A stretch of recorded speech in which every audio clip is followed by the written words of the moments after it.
Well, I didn't see this coming. And to be honest, if you've been following the news at the moment, there is obviously a massive scandal unfolding at the CBI. That's the Confederation of British Businesses, and rightly so. I think these allegations being brought to light should absolutely be brought to light, and these people be sort of looked into and find out what happens. And there should be a full police investigation. I'm massively for that. Just as we were seeing what's going on with the SNP. Absolutely. What's going on in the SNP is a massive scandal and should be rightly looked into and found out what is going on. Because it does look, as we have seen, there have been sort of people arrested, there are people under investigation. You know, if I was a member of the SNP, I would be absolutely demanding that there needs to be a public inquiry and demanding of the new guy that's in charge. I can't remember his name now. Yusuf something. I can't remember his full name now. But yeah, absolutely demanding, hey, look, there needs to be a full sort of internal party investigation to find out what went on here. What went wrong to cause all this financial mishap. And I am glad that sort of these are, being brought to light because, as they should do, and that they are being looked into. But there is no way I would ever connect, like, what's going on here in, like, the SNP with, like, oh, this is the fall of Scottish nationalism, or, oh, you don't understand finally that the CBI is crumbling. This shows that all these zombie companies that the CBI protected for years are finally going to fall and feel the true power of economic reality that the CBI has been hiding them from. I would never try and connect that because it doesn't make sense. But here we have in the Telegraph, of course, of all cases, Matthew Lynn has decided to write a pretty interesting piece where he's basically gloating at the fact that the SNP and the CBI are crumbling, and it's all part of this Remain establishment, and oh my god, they're crumbling, and basically it's a big gloat piece. And we're going to have a look, because I think trying to establish this to, like, the fall of, like, the Remain movement is pretty ridiculous, because as we saw yesterday, there was a big, well, not yesterday, but again the day before, a big debate in Parliament, a massive, parliamentary signature. We need to look into this. We needs to be sort of an open inquiry into sort of what went on here. And there was a debate about it in the House of Commons. Only one Brexiteer, I think, from what I've at least heard, actually turned up. And even then, he was ripped to pieces by all his other sort of people saying and sort of questioning him and calling him on his nonsense.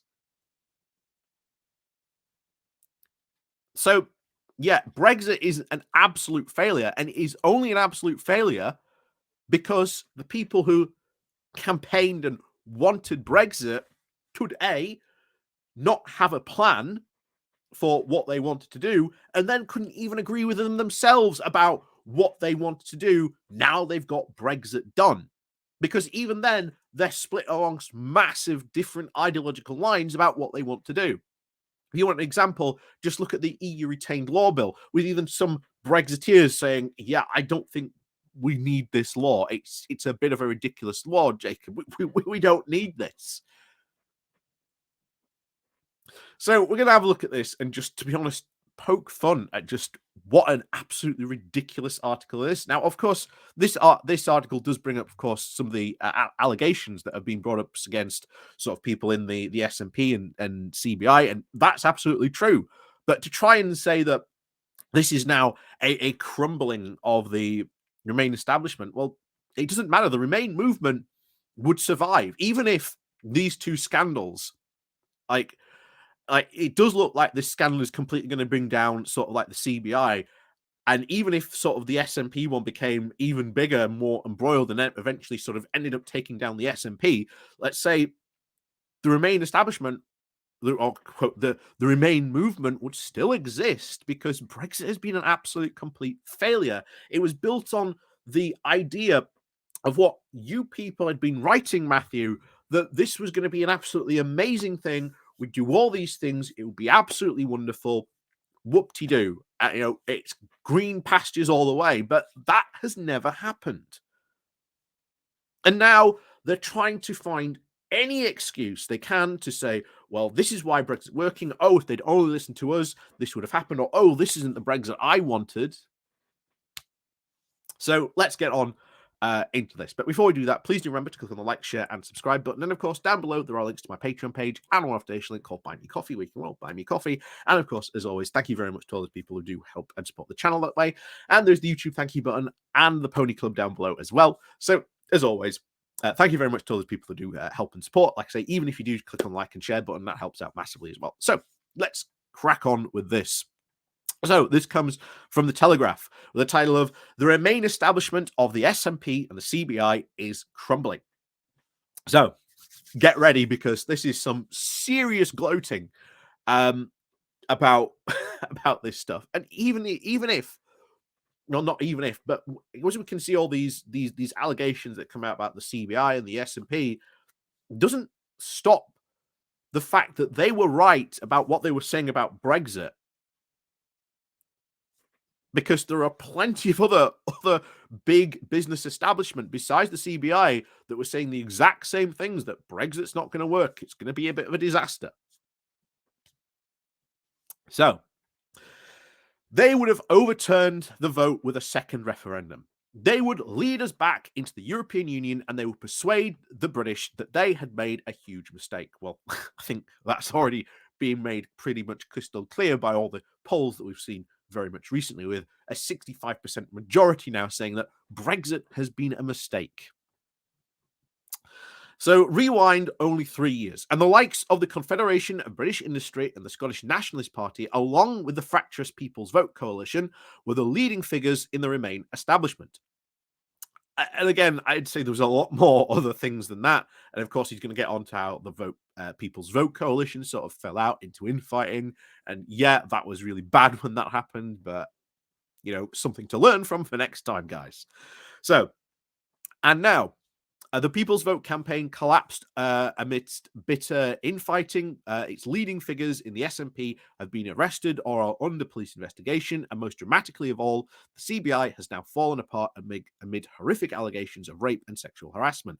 Now, again, yeah, all these allegations and things like the SNP, the people being arrested, or the sort of all those stuff. Yeah, I agree. They are horrific.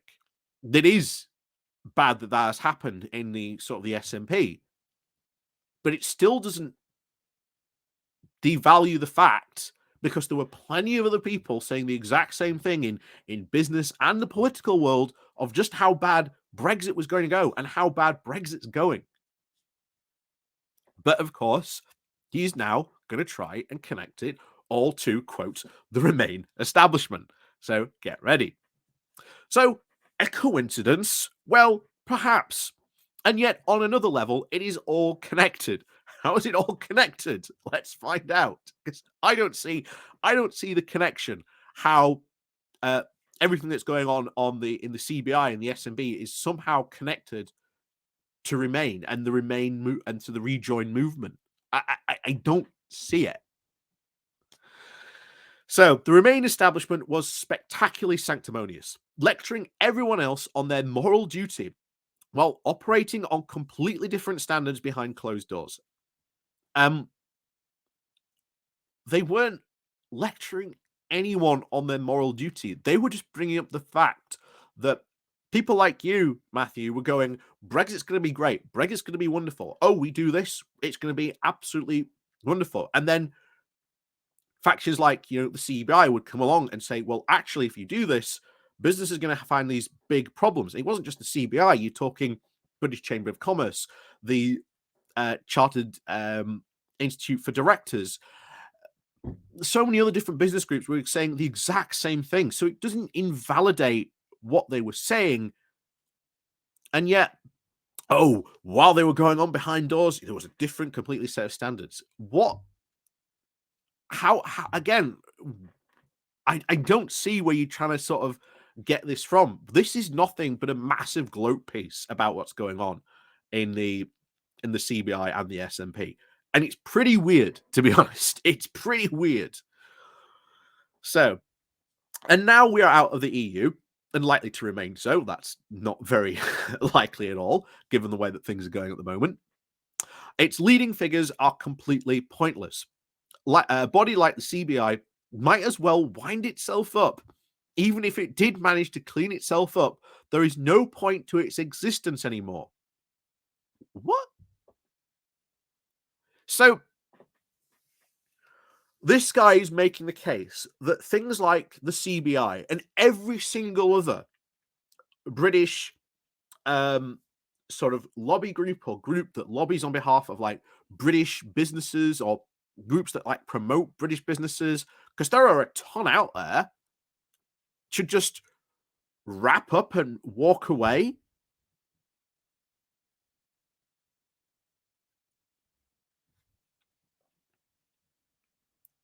No, here's the thing.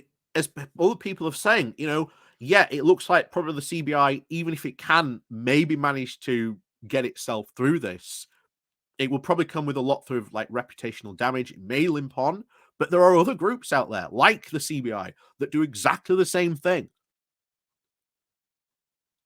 So, what? That doesn't make any sense.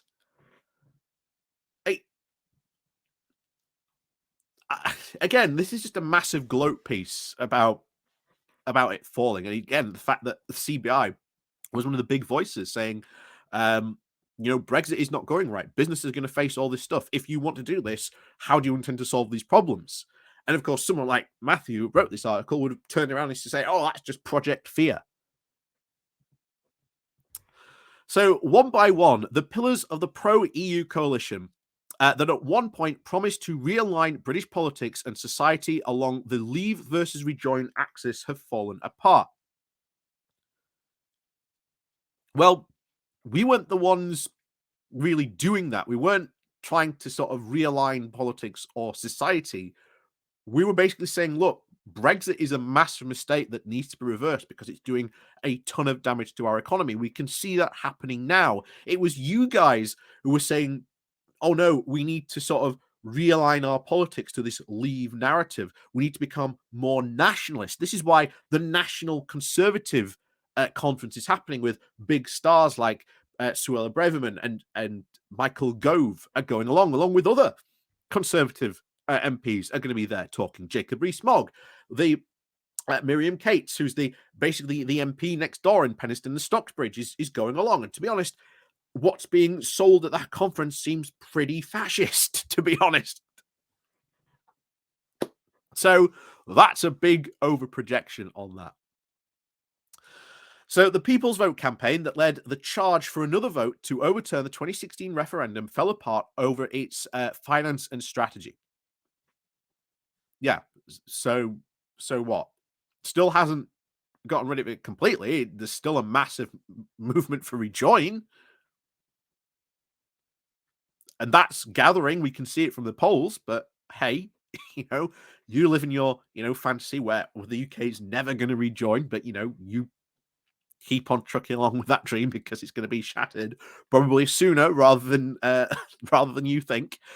So more significantly, the SNP is now embroiled in a financial scandal with Nicola Sturgeon's husband, Peter Morrell, arrested. And now the party's treasurer as well is now fighting for its political future. As I said at the moment, yeah, that is right. But how then do you connect this to like the collapse of the Remainer movement or the Rejoiner movement? Because that's only growing from strength to strength. Even if the SNP and the CBI like completely get wiped out because of these scandals, well, there are other business groups that are saying the exact same thing as the CBI, that Brexit is a disaster, that it's not going well. You had the boss of Burberry pretty much embarrass Rishi Sunak, saying, we're having massive trade problems because of what you are doing with Brexit. Please solve those. And yet Rishi Sunak didn't even address his question. He babbled on about some nonsense about it's really important to listen and then not listen to the guy's question. So The collapse of the CBI, however, is the most spectacular implosion of all. What started as a few allegations against its Director General, Tony Danker, leading to his dismissal, has turned into a far broader scandal, with multiple allegations of rape, sexual misconduct, and bullying emerging one after another. And yeah, it is a massive scandal. I don't deny that. But there are other business groups that are saying what the CBI had said. And even if the CBI disappears or goes under because of this scandal, there are other business groups saying exactly what the CBI is saying. So,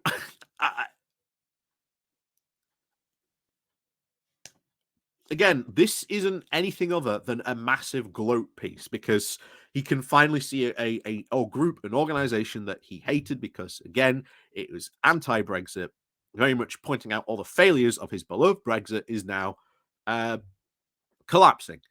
And this is nothing but a gloat piece. So, quite rightly, it was leading women in the FTSE 100 that led the exodus and effectively called time on the whole sorry mess. Amanda Blank and the insurer Aviva was amongst the first to cancel her company's membership, swiftly followed by Dame Sherry Whiten of John Lewis and Angela Rose of NatWest. By the end of the day, more than 50 major companies had either cancelled their membership or suspended their engagement with the organisation. So, yeah, fine, fair enough. That's fine. But as we said, this is nothing but a gloat piece because he does not like the CBI because how much they were pointing out how bad Brexit was going. And the thing is, there are other companies out there that are pointing out other organizations like the CBI that are pointing out how bad Brexit is going. So, yeah, while all this stuff is coming to light, fine, excellent, good. I'm glad it is. But the idea that this is the collapse of the Remainer establishment, no, I don't really see that at all. This is, again, trying to connect things where it really hasn't done. But so it is ironic that CBI spent so much time calling for boardrooms to be more diverse and inclusive without the self-awareness to realize that once it happened in its own clubbish boys club culture would no longer be tolerated. But then the Remain establishment, like most cliques, would never recognize the whole huge gulf between the standards it set for everyone else and those it was willing to accept for itself. What?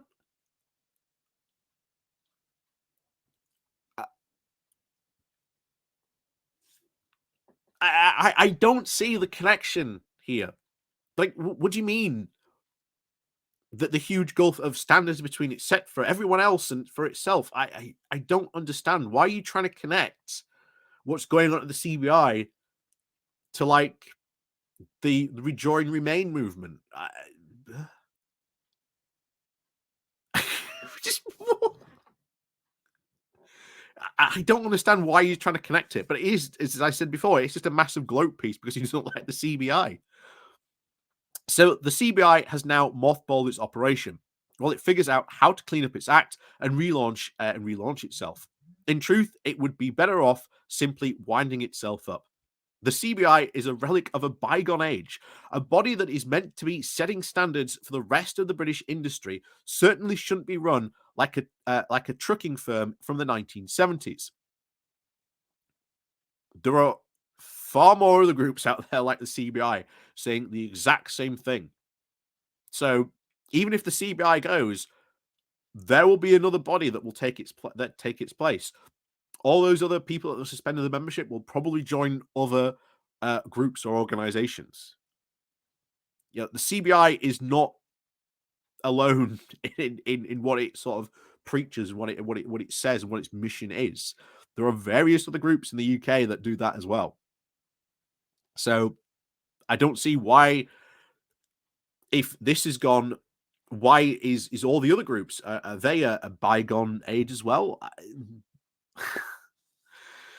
So, and far more significantly, the brand of corporate centrism the CBI personified died when we voted to leave the EU. now we see corporate centrism.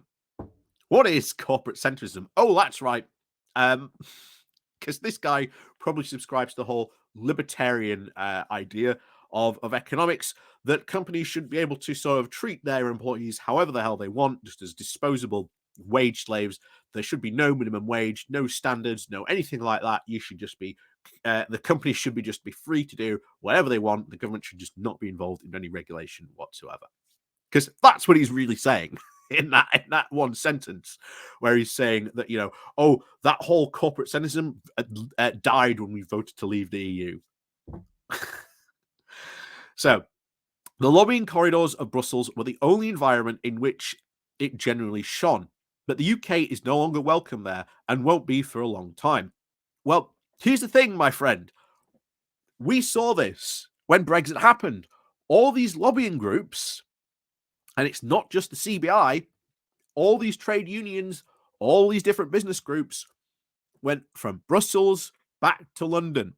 They are now in the halls of Westminster lobbying the British government, and they have learned a lot from lobbying in Brussels. So all that talent, all that energy has now come into the UK. So this idea that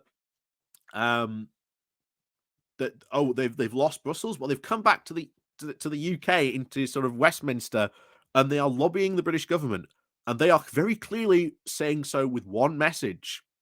All the business groups are going, yeah, Brexit isn't going well. You've cut us off from our largest, sort of most easiest access to market. We want better access to it. Why can't we have access to it?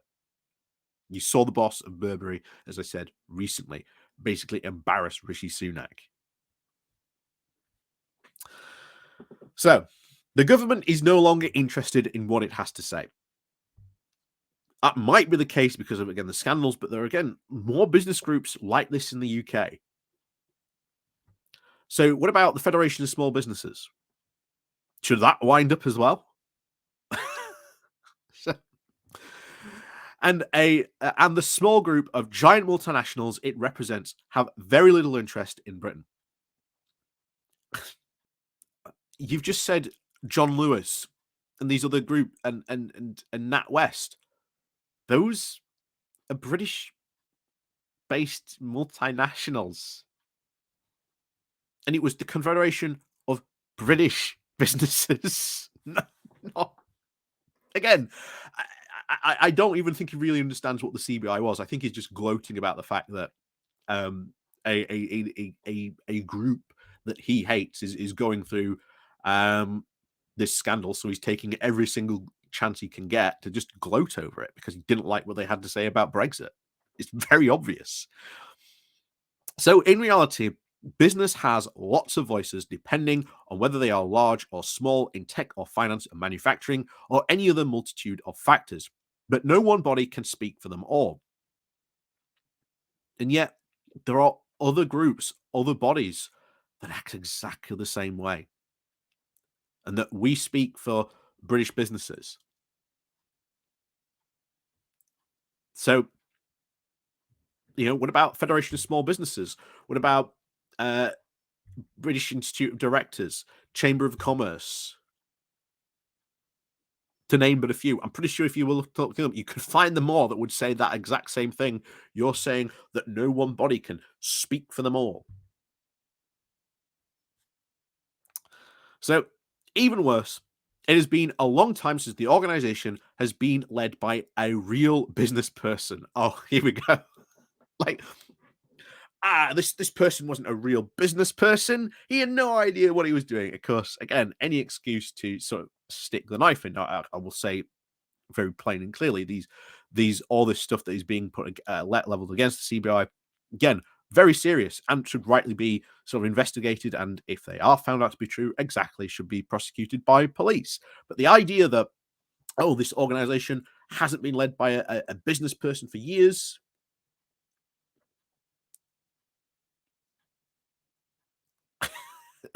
Again, any excuse to have a go at the CBI, because I guarantee you, pre all this stuff coming out, he was probably saying the exact same thing to try and discredit the CBI. So from Tony Dranker to Dame Caroline Fairbairn, To John Criglen, to the former Financial Times editor Richard Lambert. It has been led by a succession of journalists, consultants, lobbyists, and policy wonks. Well, isn't that who you want for? Isn't that who you want? Probably running an organization that is going to lobby on behalf of British businesses to have maybe, that expertise. You have to go all the way back to, here we are, Sir Digby Jones, the man who said that no one would lose their jobs because of Brexit. Again, the Byline Times has a full dossier documenting all the jobs that have been lost of Brexit. So you'd have to go all the way back to Sir Digby Jones, who led the organisation from 2001 to 2006, to find anyone with real commercial experience in charge. As an economist, the CBI's new Director General, Ryan Newton-Smith, should surely recognise that the moment has come for some creative destruction has surely arrived. The best thing she could do would be to preside over the winding up of an organisation that is no longer needed. Again, I don't understand why he's on about, this organisation is no longer needed, but there are a ton of different organisations that we've mentioned that fulfil very similar functions to the CBI. Again, this is only a massive gloat piece. And I've said, I keep on saying this before because someone's going to say it. But yes, I agree. What's going on at the CBI, very bad, should be investigated. Glad that all this stuff has come to light. And again, if all this stuff gets investigated, find out to be true, then yeah, these people should be prosecuted for that. And it should have never have happened in the first place. And there should be stuff put in place to make sure that it doesn't happen again in the future. Same for the SNP as well. You notice he's quickly dropped the SNP in all this and very quickly sort of started attacking the CBI because he doesn't like the CBI because this guy is probably a free market fundamentalist who doesn't like the fact that the CBI is like, no, we need to protect British-based businesses and British-based interests. We are like pro sort of regulation for British-based businesses. He probably doesn't like the fact that they've advocated for that type of stuff in the past. But again, there are multiple things like the CBI out there in the UK that advocate and lobby on behalf of British businesses. So yeah, if the CBI does disappear tomorrow, there will be another organization that will probably come forward and take its place. It's not a big loss. And all these big business lobby groups in the UK that are sort of focused in the UK are saying the exact same thing, that Brexit isn't going well. So trying to wind up the organization that is no longer needed, it would be less difficult than trying to even reform or renew it, and a lot more dignified as well. The broader point is this: the UK with so this is his big sort of justification. This is why he wrote this big gloat piece. So the broader point is this: the UK has, without question, made a mess of its departure from the EU. Well, at least I'm glad you recognise that. And who's been responsible for that departure? Oh, that's right, the Brexiteers. The Brexiteers have no one else to blame. They can't blame Remainers. They can't blame anyone else because who was in charge? It was Brexiteers. It was Boris Johnson, the man who would get Brexit done. And Lord Frost, chief Brexiteer himself. With all those Brexiteers in cabinet, there was no one but Brexiteers in charge who did Brexit. They have no one to blame but themselves. And of course, he's making the argument of, this isn't the Brexit we wanted. This isn't how Brexit should have done. If only they'd listened to us.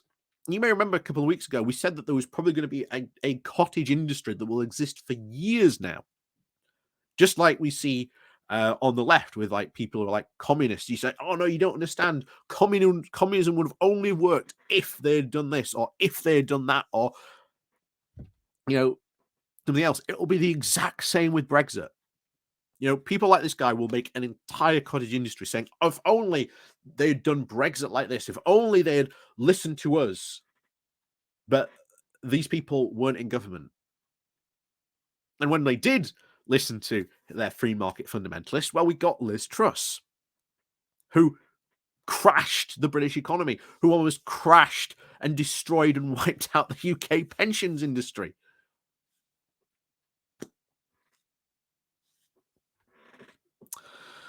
So, So where are we? So it's made a mess at its departure from the EU. It has been far too slow to take advantage of the freedoms to break away from its suffocating regulatory embrace. So once again, we need to get rid of all these regulations. Well, okay, what regulations specifically? We just need to get rid of this regulatory embrace. Okay, but what specifically regulation-wise do you want to get rid of? This is once again the game they play because they don't want to talk about getting rid of things like the Working Time Directive, the Equal Pay Act. There's a ton of like worker regulations, public safety, environmental protections they absolutely hate because they hate, as a mantra of their doctrine, they hate any form of regulation whatsoever. So it's not surprising this is why he's doing it.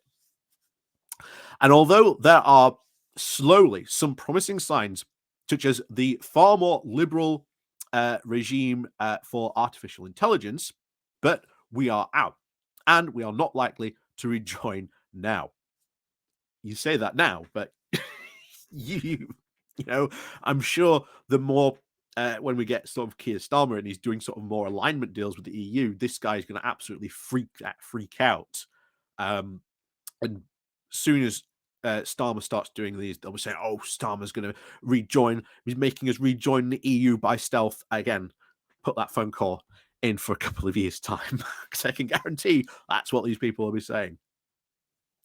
So there is no longer any point in a nationalist separatist party that could only make a convincing argument for leaving the UK if we were inside the EU, or a corporatist relic from the 1970s that only existed to work the lobbying corridors of the Bi-Month building to stitch up protectionist deals for the lazy quasi-monopolies that made up the bulk of its members. This is, again, the usual free market nonsense that we see. Of course, there's no need for UKIP. There's no need for reform anymore. You can ignore those. Meanwhile, of course, it seems the Conservative Party is certainly flirting with the whole nationalist conservative movement. And then, of course, the whole thing, it's just a corporate relic from the 1970s, only fit to work in the lobbying corridors of Brussels. Well, as we've said, all that lobbying knowledge and all that stuff has now come back into sort of the UK. They've moved that back to here. They're now lobbying sort of people and members of Parliament. And one of the other things that we said was we've seen a lot of trade unions come back. Running around why we're probably seeing a lot of strikes now. Partly, of course, because of certainly inflation, but ultimately because they know now their focus isn't just on Brussels, it's all here in the UK, in Westminster. So strikes have a lot more impact than they certainly used to do. And that is a consequence of your precious Brexit. And I don't think, as I said before, we're going to be seeing the end of strikes anytime soon. And of course, it again goes on to make the usual thing like, making protectionist deals. Okay, what deals? What protectionist deals are you on about? Because we were part of the single market, a massive market. And no, you don't understand. We needed to trade outside of the rest of the world. Well, we could. The EU was making international deals all the time that we were part of. Germany trades a load with China. Being in the EU wasn't stopping them trading with China.